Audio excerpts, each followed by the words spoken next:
છે તો ન્યૂઝ 18 સંવાદદાતાએ પ્રફુલ પાનસેરિયા સાથે વાતચીત કરી હતી. તેઓની સાથે શું વાત થઈ એ પણ સંભળાવીએ.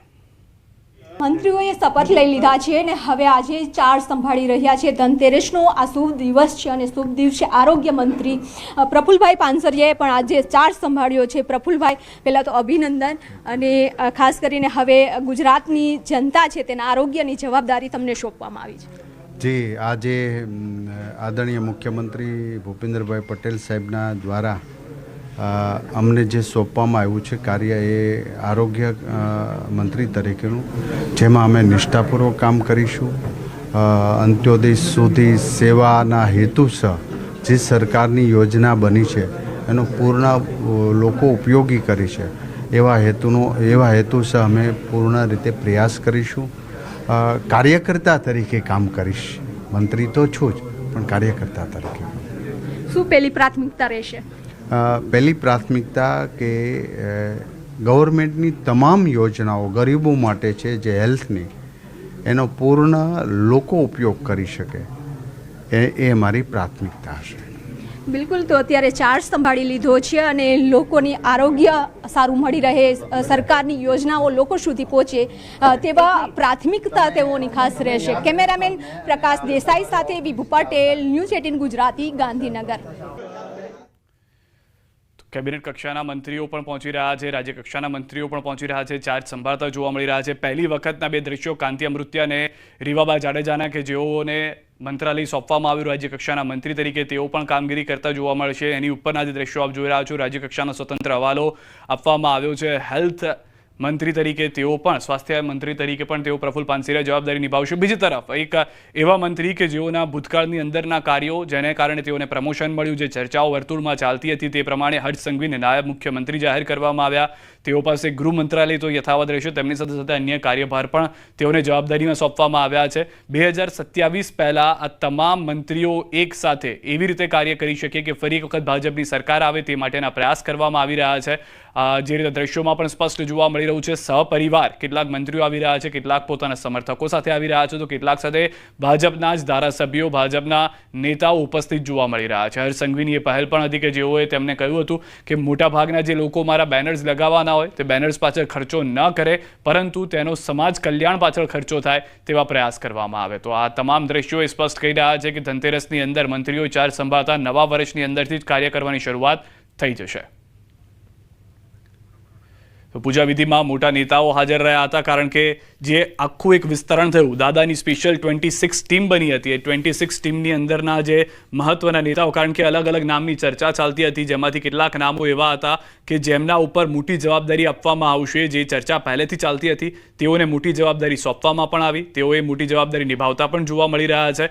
હવે અન્ય લોકો જે છે તે તેમની સાથે પહોંચી રહ્યા છે, સમર્થકો સાથે વાતચીત થઈ રહી છે. અલગ અલગ સંકુલની અંદર નેતાઓ પોતાની ઓફિસની અંદર ચાર્જ લેતા જોવા મળી રહ્યા છે. સૌથી વધારે મહત્વની વાત જે અત્યારે જાણવા મળી રહી છે તે પ્રમાણે મોટાભાગના ભાજપના મંત્રીઓએ 12:39ના વિજય મુહૂર્તમાં ધનતેરસના દિવસે ચાર્જ સંભાળી લીધો છે. રીવાબા જાડેજા તેમના દીકરી સાથે તેમની જોવા મળી રહ્યા છે. રવિન્દ્ર જાડેજા પણ ત્યાં જોવા મળી રહ્યા છે. એટલે કે સપરિવાર તેઓ પહોંચ્યા છે. યુવા નેતા, પહેલી વખત ચૂંટાઈને આવ્યા અને પહેલી વખત ધારાસભ્ય તરીકે ચૂંટાઈને આવ્યાના 2.5 થી 3 વર્ષમાં જ મંત્રી તરીકે પણ તેઓએ શપથ લીધા ગઈકાલે. આજે તેઓના દીકરી સાથે તેઓ પૂજા વિધિમાં બેસેલા જોવા મળી રહ્યા છે. બીજી તરફના દ્રશ્યો કાંતિ અમૃત્યાના. કાંતિ અમૃત્યા એ વ્યક્તિ કે જેઓ જીતીને આવ્યા, અનેક વખત ચર્ચામાં રહ્યા અલગ અલગ મુદ્દાને કારણે, પરંતુ આ વખતે તેઓને પણ રાજ્ય કક્ષાના મંત્રી તરીકે જાહેરાત કરવામાં આવી. તેઓને પણ એ ખાતા ફાળવવામાં આવ્યા, જેનાથી તેમની અને કુંવરજી બાવળિયાની સાથે, કેમ કે જે ખાતા કાંતિ અમૃત્યા સંભાળી રહ્યા છે તેમના જ કેબિનેટ મિનિસ્ટર તરીકે કુંવરજી બાવળિયા છે. સૌરાષ્ટ્રથી તેમ ત્યાં આવતા હોવાથી તેમનો પણ દબદબો જળવાયેલો રહે તેનું પણ ધ્યાન રાખવામાં પૂરેપૂરું આવી રહ્યું છે. બીજી તરફ હર્ષ સંઘવી કે જેઓને પ્રમોશન આપી દેવામાં આવ્યું, નાયબ મુખ્યમંત્રી બનાવી દેવામાં આવ્યા અને કાર્યકર્તા તેઓ પણ આગળ જોવા મળશે. બીજી તરફના શ્રમ રોજગાર મંત્રીની સાથેના ઉપરના દ્રશ્યો આપ જોઈ રહ્યા છો કે સ્વતંત્ર હવાલો જેઓને સોંપવામાં આવ્યો, સ્વાસ્થ્યને લઈને જે અલગ અલગ જરૂરિયાતો છે તેઓ પૂર્ણતા નિભાવી શકે તેવા પ્રફુલ પાનસેરિયા સહપરિવાર પહોંચ્યા હતા. તેમના પત્ની, તેમના પુત્ર અને પુત્રવધુ સાથે તેઓ પણ જોવા મળી રહ્યા છે. જે આરોગ્ય મંત્રી તરીકેનો જે ચાર્જ છે તે જોવા મળશે. વધુ માહિતી ન્યૂઝ 18 સંવાદદાતા ગૌતમ પાસે મેળવીશું. ગૌતમ, મોટાભાગના મંત્રીઓ વિજય મુહૂર્તમાં ચાર્જ સંભાળી રહ્યા છે. જે દ્રશ્યો જે સ્પષ્ટ કહી રહ્યા છે કે હવે 2027નું મિશન સામે જોવા મળી રહ્યું છે. બિલકુલ ગઈકાલે શપથવિધિ સમારોહ જે છે તે પૂર્ણ થઈ ચૂકી હતી અને ત્યારબાદ આજે હવે તમામ મંત્રીઓ જે છે તેમને ગઈકાલે જે કેબિનેટ બેઠક મળી હતી, કેબિનેટ બેઠકની અંદર પોર્ટફોલિયો જે છે તે સોંપવામાં આવ્યો હતો. પોર્ટફોલિયો સોંપ્યા બાદ હવે તમામ મંત્રીઓ જે છે તે પોતાના હોદ્દાનો ચાર્જ જે છે તે સંભાળી રહ્યા છે અને પોતાના આ કેબિનમાં પૂજા અર્ચના કરતા નજરે પડી રહ્યા છે. મહત્વનું એ છે કે આદિજાતિ વિકાસ મંત્રી જે છે નરેશ પટેલ તેમણે પણ ચાર્જ સંભાળી લીધો છે. એ જ રીતે શિક્ષણ મંત્રી પ્રદ્યુમન વાજા જે છે તેમણે પણ ચાર્જ સંભાળી લીધો છે. ત્યારબાદ અત્યારે હાલ તમે જોઈ રહ્યા છો કે હર્ષ સંઘવી જે છે તેમણે મુખ્યમંત્રી તરીકેનો ચાર્જ જે છે તે સંભાળ્યો છે. અત્યારે હાલ મુલાકાતીઓ જે છે મોટી સંખ્યાની અંદર તેમનો અભિવાદન નજરે પડી રહ્યા છે. મહત્વનું એ છે કે ગણેશ પૂજન કરવામાં આવ્યું, ગણેશ પૂજન કરી અને તેમણે ચાર્જ સંભાળ્યો હતો. આ જ રીતે એક ખાતાની ફેરબદલ થઈ છે તેવા ઋષિકેશ પટેલે પણ આજે ચાર્જ સંભાળી લીધો છે. ત્યારબાદ હવે અર્જુન મોઢવાડિયા જે છે તે જીતુ વાઘાણી સહિતના નેતાઓ જે છે તે આજે ચાર્જ સંભાળવાના છે. આમ મહત્વની જવાબદારીઓ તમામ જે નેતાઓને મંત્રી વિસ્તરણ થયું છે તેમાં મળી છે અને ત્યારબાદ તેઓ ચાર્જ સંભાળી રહ્યા છે. રાજ્ય કક્ષાના અનેક મંત્રીઓ જે છે તે પણ ચાર્જ સંભાળી રહ્યા છે. પોતાના દેવી શક્તિની પૂજા અર્ચના કરી અને પોતે ચાર્જ સંભાળતા નજરે પડ્યા છે. રીવાબા જાડેજા જે પ્રથમ વખત ધારાસભ્ય બન્યા, યુવા ધારાસભ્ય હતા અને તેમને પણ મંત્રી પદનો હવાલો સોંપવામાં આવ્યો છે. પ્રાથમિક શિક્ષણની જવાબદારી આપવામાં આવી છે. તેઓ આમ વિવિધ નેતાઓ જે છે તે પોતે ચાર્જ સંભાળતા જે છે તે નજરે પડી રહ્યા છે.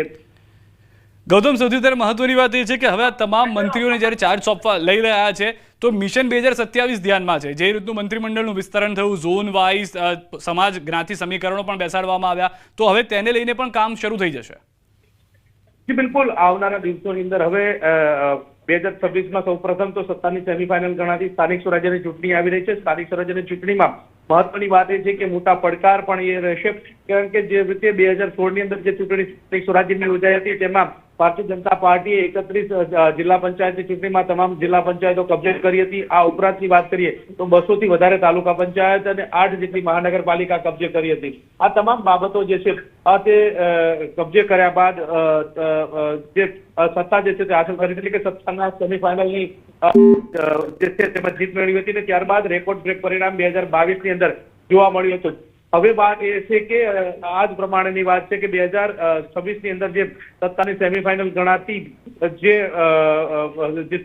ચૂંટણી છે તેમાં હવે કેવું પરિણામ આવે છે, કારણ કે જે પ્રકારે ભારતીય જનતા પાર્ટીએ મંત્રીમંડળનું વિસ્તરણ કર્યું છે, મુખ્યમંત્રી ભૂપેન્દ્ર પટેલની ટીમમાં 17 લોકો હતા, હવે 26 લોકોનો સમાવેશ કરવામાં આવ્યો છે. સ્પેશિયલ 26ની ટીમ તૈયાર કરવામાં આવી છે. ત્યારે સ્પેશિયલ 26ની ટીમ જો જ્ઞાતિ આધારિત ગણવામાં આવે તો તમામ વિસ્તારના જ્ઞાતિ આધારિત સમીકરણો જોઈને નિર્માણ કરવામાં આવ્યું છે. હવે આવનારા દિવસોમાં કેવું પરિણામ આવે છે તે ઉપર સૌ કોઈની નજર મંડરાયેલી રહેશે. ગૌતમ, આમાં એવા પણ ચહેરા છે કે જેમ કે પહેલી વખત કામ કરી રહ્યા છે દાદાની ટીમની અંદર, પહેલી વખત ચૂંટાઈને આવ્યા અને મંત્રી પણ બની ગયા. રીવાબા જાડેજાના દ્રશ્યો બતાવી રહ્યા છે કે જેઓ પહેલી વખત ધારાસભ્ય બન્યા, મંત્રી પદ મળ્યા. કાંતિ અમૃત્યા કે જે પહેલી વખત મંત્રી બન્યા અને દાદાની ટીમમાં મંત્રી બન્યા અને કામગીરી કરી રહ્યા છે. તો આખો એક સમન્વય જે છે તે જોવા મળી શકે છે આવનાર સમયની અંદર. જી બિલકુલ, ફીડ અને યુવા નેતાઓના સમન્વય સાથે આખું મંત્રીમંડળનું વિસ્તરણ જે છે તે જોવા મળી રહ્યો છે. મહત્વનું એ છે કે 11 જેટલા જે મંત્રીઓ જે છે તે પ્રથમ વખત ધારાસભ્ય તરીકે ચૂંટાયા છે અને તેમને મંત્રી પદનો હવાલો સોંપવામાં આવ્યો છે. આ સૌથી મહત્વની બાબત જે છે તે જોવા મળી રહી છે. આ પીઢ નેતાઓની વાત કરીએ તો કનુ દેસાઈ જેવા પીઢ નેતાઓ જે છે તે પણ જોવા મળી રહ્યા છે. અર્જુન મોઢવાડિયા સહિતના નેતાઓ, પીઢ નેતાઓ જે છે તે પણ આ મંત્રીમંડળની અંદર જોવા મળી રહ્યા છે. ટીમ દાદાની ટીમની અંદર આમ પીઢ અને યુવા ચહેરાઓનો સમન્વય સાધી અને નવું મંત્રીમંડળની રચના કરવામાં આવી છે. તેમાં સ્પેશિયલ 26 બનાવવામાં આવી છે. હવે આ સ્પેશિયલ 26 જે છે તે આગામી દિવસોની અંદર કેવું પરિણામ લાવે છે અને કેવા પ્રકારના જે પરિણામોથી નવા રેકોર્ડ સર્જે છે તે ઉપર સૌ કોઈ નજર મંડરાયેલી જોવા મળી રહી છે. ગૌતમ, અહીંયા સૌથી વધારે મહત્વની વાત એ છે કે જે આખી સ્પેશિયલ 26 બનાવવામાં આવી છે, જે ટીમ છે, તમામ ઝોનનું પણ ધ્યાન રાખવામાં આવ્યું. જે રીતે આપણે કહ્યું કે 11 મંત્રી એવા છે કે જે પહેલી વખત ધારાસભ્ય બન્યા અને મંત્રી તરીકેનો ચાર્જ છે, સ્વરૂપજી પણ તેમાં આવી ગયા, તો તે પણ એક ધ્યાન રાખવામાં આવ્યું છે મંત્રીમંડળની અંદર કે તમામ ગુજરાતના ઝોન પણ સમાવેશ થઈ જાય. જી બિલકુલ, તમામ ઝોનનો સમાવેશ કરવામાં આવ્યો છે. જે રીતે ઉત્તર ઝોનમાંથી પ્રદેશ પ્રમુખ તરીકે જગદીશ વિશ્વકર્માની પસંદગી કરવામાં આવી છે, એ રીતે દક્ષિણ ઝોનમાંથી જોઈએ તો નાયબ મુખ્યમંત્રી તરીકે હર્ષ સંઘવીને પ્રમોટ કરવામાં આવી રહ્યા છે. આ ઉપરાંત જો સૌરાષ્ટ્રની વાત કરીએ તો સૌરાષ્ટ્રમાંથી 7 જેટલા મંત્રીઓ જે છે તેમને પ્રતિનિધિત્વ મળ્યું છે. 3 થી પણ વધારે જે કેબિનેટ મંત્રીઓ તરીકેનું સ્થાન જે છે તે પ્રાપ્ત થયું છે. એટલે આમ જે ગુજરાત રાજ્યના જે વિવિધ જે જિલ્લાઓ જે છે જિલ્લા વાઇઝ ઝોન વાઇઝ તેમનો સમન્વય કરવામાં આવ્યો છે કે જેથી કરીને જેની કુશળતા જે છે તે ભારતીય જનતા પાર્ટીને આગામી દિવસોની અંદર અસરકારક રીતે બને સ્થાનિક સ્વરાજ્યની ચૂંટણી હોય કે પછી વિધાનસભાની ચૂંટણી હોય કે પછી આવનારા દિવસોમાં લોકસભાની ચૂંટણી હોય, આ તમામ જ્ઞાતિવાદીના ફેક્ટર જે છે તેને ધ્યાનમાં રાખીને તમામ મંત્રીઓનું નિર્માણ કરવામાં આવ્યું છે અને તેના કારણે તે અસરકારક રીતે સાબિત થઈ શકે. આમ તમામ પ્રકારના પાસા જોઈને આ નવી સ્પેશિયલ 26 ટીમ જે છે તે નિર્માણ કરી હોય તેમ લાગી રહ્યું છે. જી આભાર ગૌતમ સમગ્ર માહિતી બદલ. તો આ દ્રશ્યો સ્પષ્ટ કરી રહ્યા છે કે જે નવી ટીમ છે તે જોશો ઉત્સાહ સાથે કામ કરી શકે. ગુજરાતના સ્પેશિયલ 26 કે જે દાદાની ટીમની અંદર આવતાની સાથે સૌથી પહેલું જે રીતે ગૌતમે કીધું કે સ્થાનિક સ્વરાજની ચૂંટણી નવી મિશન છે કે જેને પાર પાડવાનું છે, જે સેમીફાઇનલ સત્તાની માનવામાં આવી રહ્યું છે અને ત્યારબાદ 2027નું એ મિશન જે ફાઇનલ મિશન માનવામાં આવી રહ્યું છે, જેના માટે તમામ ઝોનમાંથી એ નેતાઓની પસંદગી કરવામાં આવી. યુવા અને પીઢ નેતાઓનો એ સમન્વય કરવામાં આવી રહ્યો છે કે જેથી યુવાઓ કે જે જોશ ઉત્સાહ સાથે કામ કરી શકે, પીઢ નેતાઓ કે જે પોતાનું માર્ગદર્શન તેઓને આપતા રહે અને કાર્ય આગળ વધતું રહે. બીજી તરફ ઝોન વાઇઝ પણ કોઈ પણ ગુજરાતનો એ ઝોન બાકી ન રહી જાય તેનું પણ ધ્યાન રાખવામાં આવી રહ્યું છે. મોટાભાગની તમામ જ્ઞાતિ સમીકરણોને ધ્યાનમાં રાખીને